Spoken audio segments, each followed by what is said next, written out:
platform does not necessarily compel anything in terms of ensuring that inequalities are done away with and so on and so forth.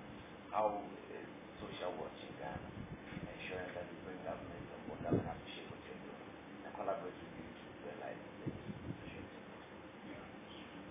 Two things. First, it is true that the UN system, decisions taken there, government can choose to accept or not to accept. But I think we should be careful to be wholly dismissive of those things. I mean, because after all, why do countries struggle so hard to influence the resolutions that are drafted? People will oppose particular language. For example, the June UN meeting on the global economic crisis, the big Western powers who control the IMF and World Bank had a clear objective of making sure that the supervision of those institutions by the UN system, you may be aware that nominally the IMF and World Bank are accountable to the UN system through ECOSOC. But the ECOSOC supervision is so non-existent as we mean it. But the IMF and World Bank nominally are agencies of the UN. Okay? In the way the issues were formulated for discussion, there could have been an outcome where the reporting requirements that the IMF and World Bank faced would have been strengthened, which would have meant that they would have been more subject to democratic accountability through ECOSOC.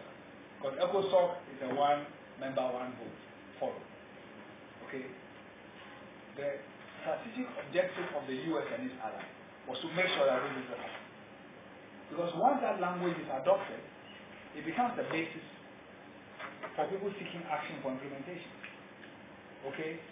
So when people go and get a resolution in the UN, depending on which country you come from, domestic groups can take it as a basis for seeking activity. The women's movement and environmental movement show just how much progress people can make on the basis of UN resolution. The Rio Earth Summit in '92 was a landmark event which completely changed the way environmental issues are debated. Okay, they didn't take legal decisions, but they set up the framework which has led to the Climate Change Convention. They set up a framework for the Biodiversity Convention, desertification, a number of things came out of it.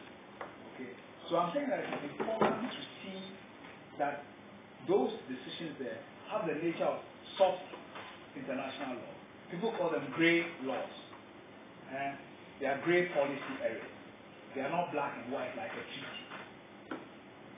Okay, so that's why countries spend energy trying to make sure that, so the Israelis, for example, not like a formulation which would say that they've committed human rights violations, in the occupied territory. Okay, if you go to any meeting, you have the Palestinians coming to say that, the resolution should recognize that the problems of the global crisis are particularly intense for those under illegal occupation. They want that phrase to be there. So it's a very important arena. Some governments take it serious, and many NGOs and international organizations take it serious.